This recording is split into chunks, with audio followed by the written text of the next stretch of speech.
Bonjour à tous et à toutes, nous espérons que vous avez passé une bonne semaine. On se retrouve ce matin pour notre temps de célébration.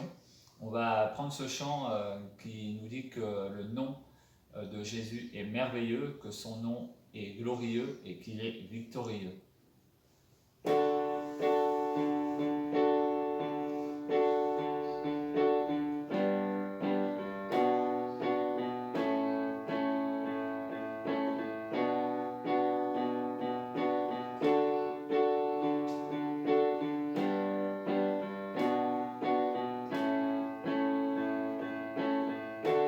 Tu étais là de la création, Fils unique de Dieu très haut.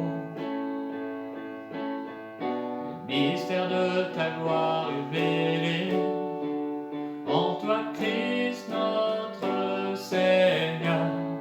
Oh, ce nom est si merveilleux, oh, ce nom est si merveilleux, le nom de Jésus Christ mon roi. Oh, ce nom est si merveilleux, sa beauté sans pareil. Oh, ce nom est si merveilleux, le nom de Jésus. Il n'a pas voulu laisser sans nous. Alors Jésus, tu es venu. Ton amour a vaincu mon péché. Non, rien ne peut nous séparer. Oh, ce nom est si glorieux. Oh, ce nom est si glorieux. Le nom de Jésus Christ mon roi. Oh, ce nom est si glorieux, sa beauté sans pareil. Oh, ce nom est si glorieux, le nom de Jésus. La terre a tremblé, le voile s'est déchiré, les armes la mort et le péché. Les cieux chantent ta gloire, l'écho de ta victoire.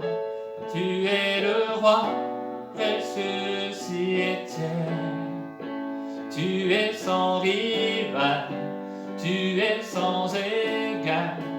Dieu, tu triomphes à tout jamais. À toi soit le règne, à toi soit la gloire. Ton nom surpasse tout autre nom. Tu es sans rival, tu es sans égal. Dieu, tu triomphes à tout jamais. À toi soit le règne, à toi soit la gloire. Ton nom surpasse tout autre nom. Ton nom est victorieux, oh, ce nom est victorieux. Le nom de Jésus Christ mon roi. Oh, ce nom est victorieux, sa beauté sans pareil. Oh, ce nom est victorieux, le nom de Jésus. Oh, ce nom est victorieux, le nom de Jésus.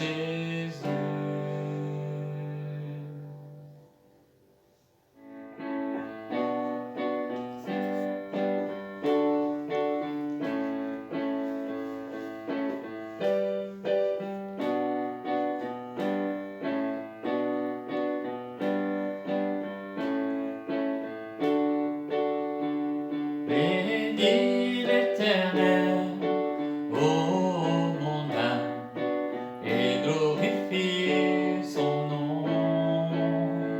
Chante plus que jamais, ô mon âme, je glorifierai ton nom. Voici l'aurore, le jour se lève, tout à nouveau je veux chanter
l'Éternel, ô mon âme, et glorifie son nom.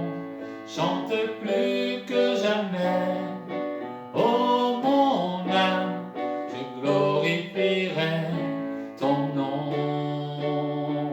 Bénis l'Éternel, ô mon âme, et glorifie son nom. Chante plus que jamais, ô mon âme, je glorifierai ton nom. Oui, je glorifierai ton nom. Oui, je glorifierai ton nom.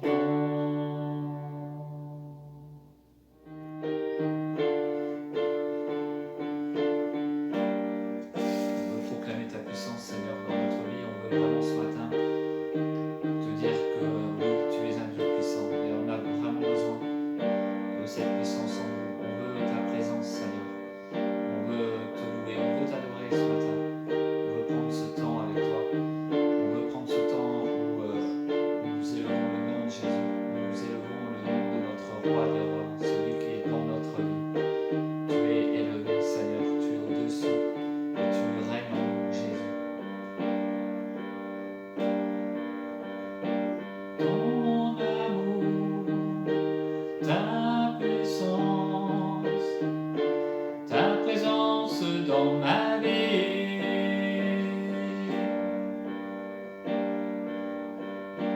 Ton amour, ta puissance, ta présence dans ma vie. Et je veux t'adorer de tout mon cœur. Et je veux t'adorer de toute mon âme.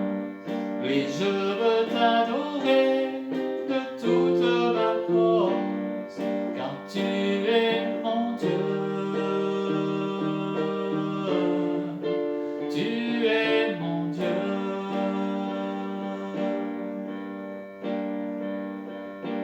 Ton amour, ta puissance, ta présence dans ma vie.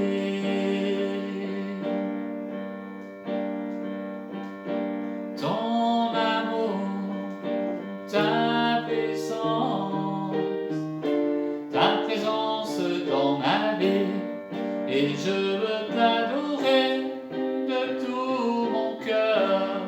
Et je veux t'adorer de toute mon âme. Et je veux t'adorer de toute ma force, car tu es mon Dieu. Tu es mon Dieu. Et je veux t'adorer de tout mon cœur. Et je veux t'adorer de toute mon âme. Et je veux t'adorer de toute ma force, car tu es mon Dieu. Tu es mon Dieu. Car tu es mon Dieu. Tu es mon Dieu.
toucher les cieux, protégé par ta main. Ta grâce m'appelle à lever les yeux et suivre ton chemin. Tu m'offres chaque jour ton infaillible amour, toi qui as fixé le cours des étoiles, sois mon encre, sois ma voix. Ta miséricorde coule de la croix, ton sang m'a racheté. Tout ce que je suis me vient de toi, sans fin je te louais. Tu m'offres chaque jour ton infaillible amour, toi qui as fixé le cours des étoiles, sois mon encre, sois ma voix. Tu m'offres chaque jour ton infaillible amour, toi qui as fixé le cours des étoiles, sois mon encre, sois ma voix. Toi qui as fixé le cours des étoiles, sois mon encre, sois ma voix. Soyez bénis, une bonne semaine à chacun et à bientôt. Bonjour à tous et à toutes, bienvenue sur notre chaîne YouTube ECL, Église de Cavaillon-Luberon, pour ce temps de célébration. On est heureux de pouvoir partager ces moments ensemble. Merci encore à Josué et à Samuel pour ce temps de chant et d'adoration. Ce matin, je voudrais voir avec vous la suite de ce que nous avons partagé la semaine dernière. Nous avions vu sur Jésus qui se présente comme étant la résurrection et la vie.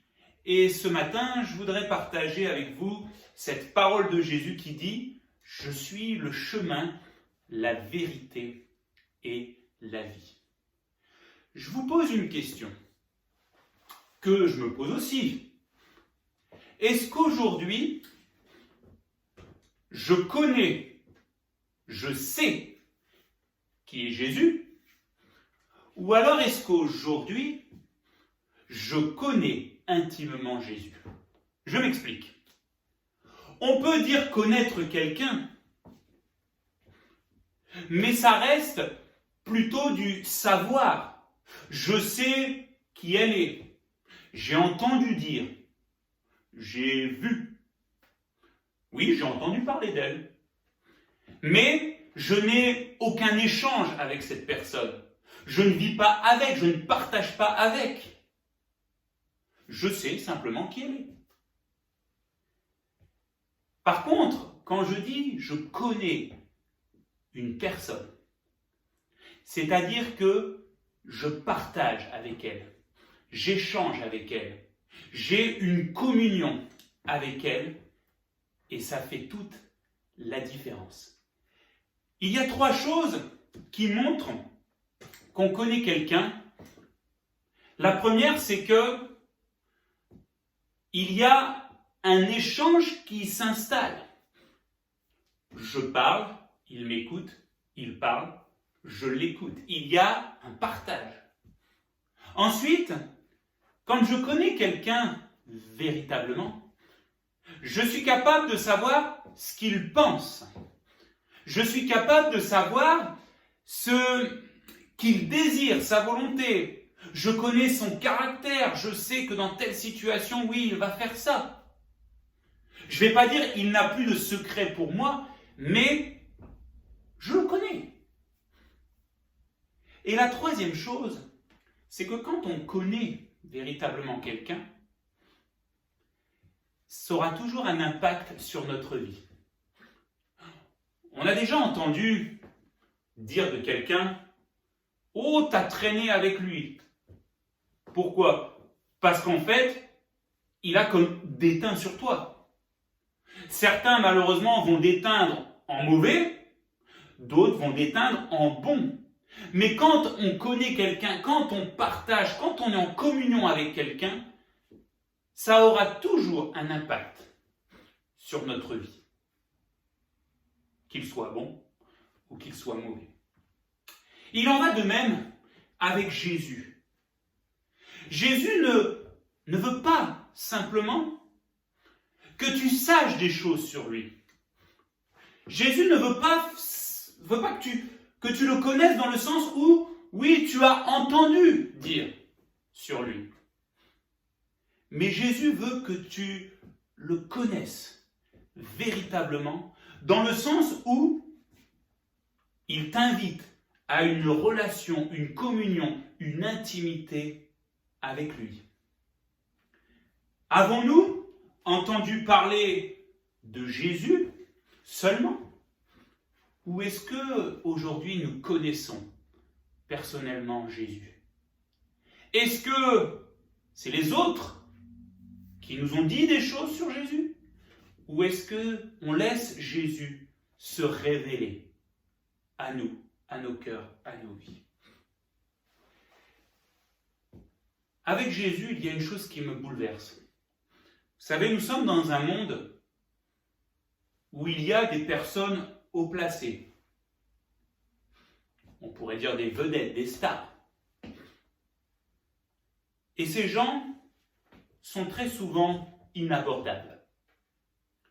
Vous pouvez entendre des choses sur eux dans le bouche à oreille, dans les médias, par Internet, par plein de choses. Vous pouvez même les voir au travers peut-être de leurs chants, de leurs films. Mais vous ne connaissez pas cette personne. Je suis sûr que même si vous alliez vers elle et que vous lui demandez « mais j'aimerais avoir un échange, je voudrais avoir une communion », ça tombe, la réponse serait « non ». Jésus, la Bible nous dit qu'il est le Dieu Tout-Puissant, qui a créé toutes choses. Jésus, le Dieu Tout-Puissant, fait homme sur la terre. La Bible nous dit qu'il s'est rendu lui-même abordable pour chacun d'entre nous. Jésus n'attend pas que nous venions à lui, mais il s'est abaissé pour venir à nous et pour nous inviter à une communion, à une relation de partage, d'échange, de vie avec lui. Alors, ce matin, je t'encourage, tu peux connaître enfin le Dieu vivant et vrai.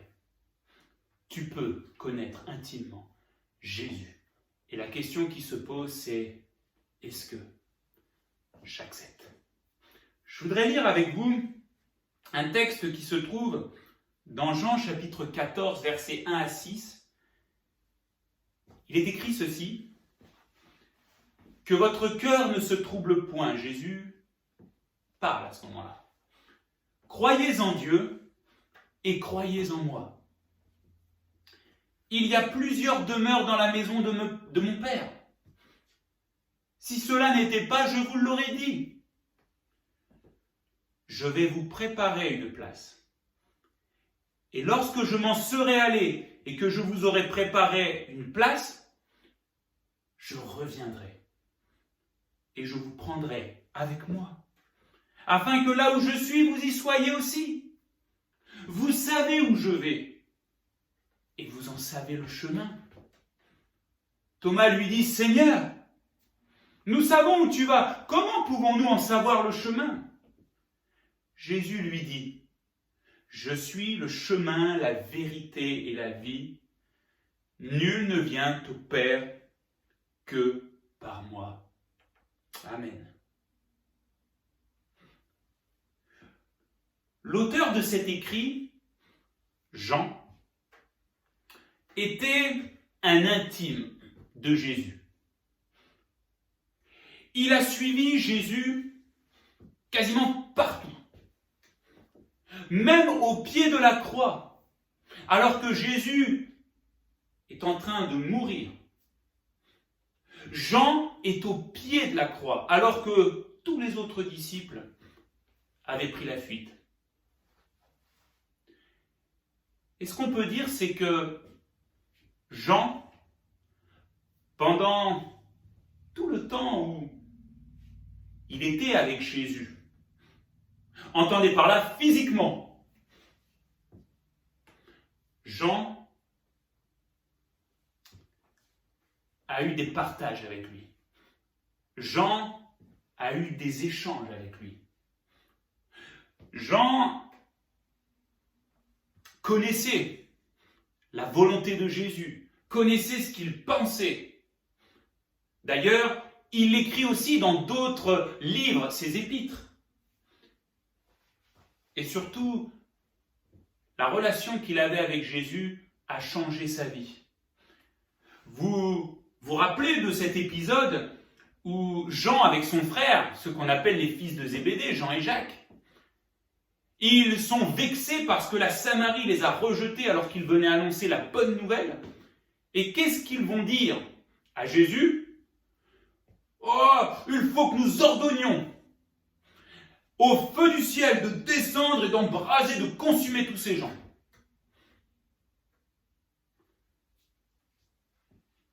Pourtant, ce Jean qui était brut de décoffrage, quelque temps après, va être un homme rempli d'amour, rempli de compassion. D'ailleurs, on lui donne ce surnom de Jean, l'apôtre de l'amour. Quand nous sommes en communion, en relation intime avec Jésus, ça change notre vie, notre caractère. Dans ces écrits, nous voyons que Jésus va se révéler cœur à cœur sur qui il est et sur ce qu'il accomplit. Dans l'évangile de Jean, un miracle de Jésus met toujours en lumière qui est Jésus véritablement. Un miracle de Jésus dans l'évangile de Jean révèle une vérité spirituelle, éternelle et puissante. Le miracle dont il est question dans ce texte, c'est l'œuvre de la croix. Ah, elle n'est pas encore accomplie, mais bientôt Jésus va se retrouver condamné à mort sur la croix. Et dans ce temps où il est avec ses disciples, il est en cœur à cœur, en communion, en relation avec eux, et ses dernières paroles sont pour eux. Vous savez, quelqu'un qui va être condamné à mort, ses dernières paroles sont souvent tournées sur lui-même, ou peut-être son désir de vengeance. Mais par contre, Jésus, ses dernières paroles sont pour ses disciples. Et le désir de Jésus, c'est de dire à ses disciples, vous pouvez avoir pleinement confiance en moi. Vous pouvez me faire pleinement confiance, même avec tout ce qui va se passer, car je suis le chemin, la vérité et la vie. Quelqu'un me dira, et je l'ai déjà entendu, c'est prétentieux de dire ça. Je suis le chemin, la vérité et la vie. Chacun fait son chemin, chacun fait sa vérité, chacun fait sa vie.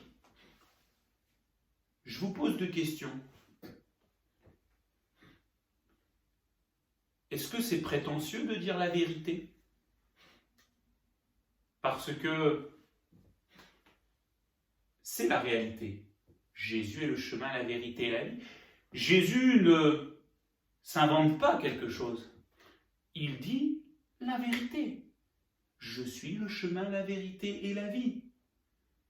La prétention, c'est de s'inventer des choses pour essayer d'attirer les gens à soi. Mais Jésus, il dit simplement la vérité. Il dit ce qu'il est. Ensuite, la prétention, c'est penser à soi. Jésus, quand il dit ces paroles, il ne pense pas à lui. Il pense à chacun de nous et à notre bonheur, ce bonheur qu'on peut trouver seulement en lui et en lui seul. Pourquoi le chemin, la vérité et la vie? Le chemin, la vérité et la vie, mais pourquoi? Jésus va dire qu'il est le chemin, la vérité et la vie pour venir au Père. Ça veut dire quoi? Ça veut dire que Jésus est en train d'expliquer que les bras de Dieu ne sont pas fermés, croisés vis-à-vis de nous, mais que les bras de Dieu aujourd'hui sont ouverts par Jésus pour nous accueillir. Quand Jésus dit « Je suis le chemin, la vérité et la vie, nul ne vient au Père que par moi », il est en train de dire « Il n'y a qu'une seule personne qui peut rétablir une connexion, une communion entre Dieu, le Tout-Puissant, celui qui est juste, véritable, saint, et vous qui êtes, malheureusement, dans vos péchés, dans vos souffrances. » Et Jésus dit « C'est moi. » Il n'y a que Jésus qui peut apporter une relation avec Dieu. Il n'y a que Jésus qui peut apporter une réconciliation avec Dieu. Il n'y a que Jésus qui peut nous faire rentrer dans la famille de Dieu, c'est-à-dire d'être avec Dieu, d'avoir ce Dieu qui est notre Père éternel et de pouvoir bénéficier aussi des promesses et des héritages que Dieu a pour chacun de nous quand on vient à lui. Alors je voudrais voir avec vous quelques instants ces trois mots. Je suis le chemin, la vérité et la vie. Le chemin. Dans le texte, le chemin veut dire le sentier. Vous savez, Jésus, ce n'est pas une autoroute. D'ailleurs, il le dit lui-même, spacieuse et grande est la route qui malheureusement mène à la perdition et beaucoup s'y engagent. Mais étroit et resserré est le chemin qui mène à Dieu et très peu le prennent. Le mot chemin, c'est « je suis le sentier ». C'est-à-dire ce sentier qu'on emprunte avec confiance, parce qu'on sait qu'au bout, il y a notre destination. Je ne sais pas si vous faites de la randonnée, moi c'est quelque chose que j'aime. Dans ce temps de confinement, c'est plutôt de la randonnée intellectuelle, mais en tout cas, j'aime la randonnée et d'emprunter des sentiers. Je sais que selon la carte, selon ce que vraiment là je sais, ça va me mener là où je veux aller. Et le sentier a beau être tortueux, a beau des fois monter, descendre, je l'emprunte avec confiance parce que je sais où il va me mener. Regardez le fils prodigue, cette histoire dont Jésus va parler. Le fils prodigue qui a abandonné son père, qui est parti vivre dans une vie de débauche, d'impureté, à tel point qu'il est complètement détruit à un moment donné. Et alors qu'il se retrouve dans la misère la plus complète, il va rentrer en lui-même. Et il va dire, je vais retourner chez mon père. Et ce fils prodigue savait quel était le chemin qu'il fallait prendre pour qu'au bout, la maison de son père et son père lui-même soient là. Aujourd'hui, il n'y a pas 10 000 chemins. Non, tous les chemins ne mènent pas à Dieu. La Bible nous dit qu'il n'y en a qu'un, Jésus. Alors concrètement, que veut dire accepter Jésus comme le chemin? Eh bien, quand vous prenez un chemin, un sentier, vous acceptez les endroits par lesquels il va vous faire passer. Quand vous prenez un chemin, un sentier, vous acceptez de le laisser vous conduire. Accepter Jésus comme le chemin, c'est faire de lui le centre de notre manière de nous conduire. D'accepter que notre conduite soit guidée par lui.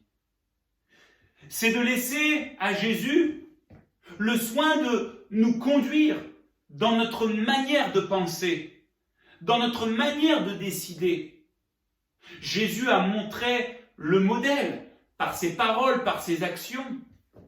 Et faire de lui notre chemin, c'est de le laisser déteindre sur nos vies, dans nos paroles, dans nos actions, dans nos décisions, pour la gloire de son nom. Oui, faire de Jésus notre chemin, c'est de se calquer sur lui et sur lui seul. Ensuite, Jésus dira « Je suis la vérité ».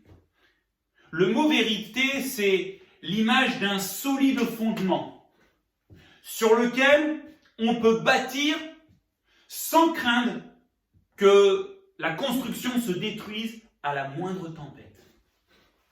J'aime cette parole qui dit que un homme avait bâti sur du sable et malheureusement, comme le fondement était très instable, le vent a soufflé, la pluie est tombée et la maison s'est détruite.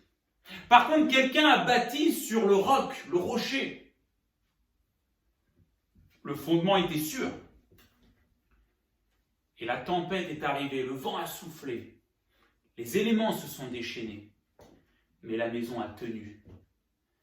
La vérité, c'est que tout ce que dit Jésus, et surtout qui est Jésus, c'est ce sur quoi nous voulons bâtir notre vie. C'est ce sur quoi nous voulons mettre pleinement notre confiance. C'est entièrement digne d'être reçu. Concrètement, accepter Jésus comme la vérité, c'est maintenant bâtir notre vie sur lui, c'est mettre notre confiance en lui, c'est s'engager pleinement avec lui et vivre pour lui. Et nous avons cette assurance que qu'importe les difficultés, qu'importe l'opposition, qu'importe tout ce qu'on pourrait entendre de gauche et de droite, tout cela ne nous fera pas tomber, mais nous resterons attachés à lui, contre tout.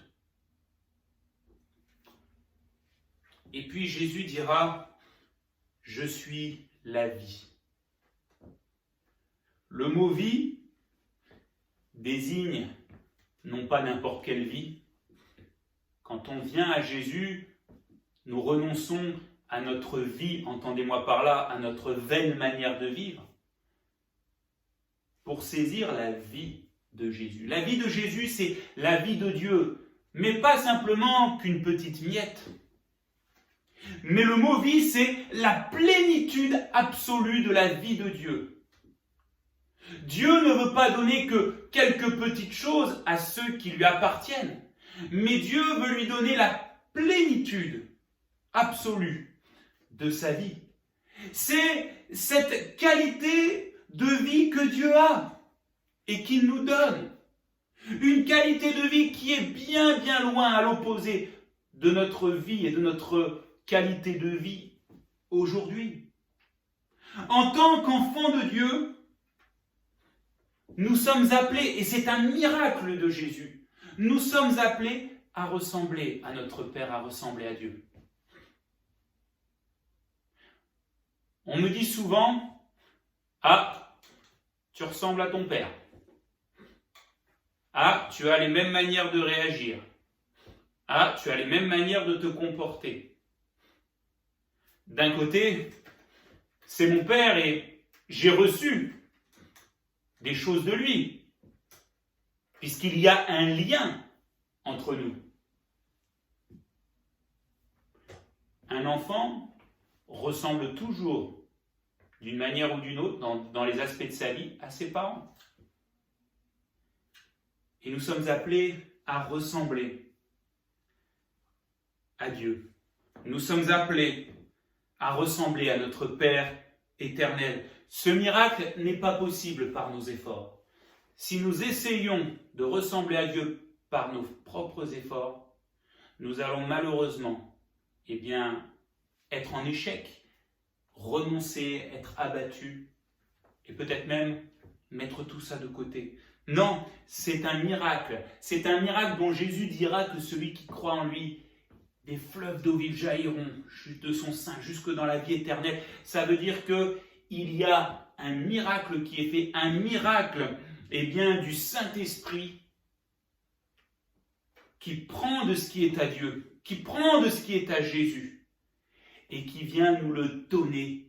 Et plus on connaît Jésus, plus on marche avec lui, plus il est notre chemin, notre vérité, et plus on voit qu'il est notre vie parce que on réagit de telle manière alors qu'avant on ne réagissait pas du tout comme ça. On s'emportait alors que là maintenant on est dans le calme. Là c'était des choses qui nous rendaient tristes et là pourtant on a une joie en nous.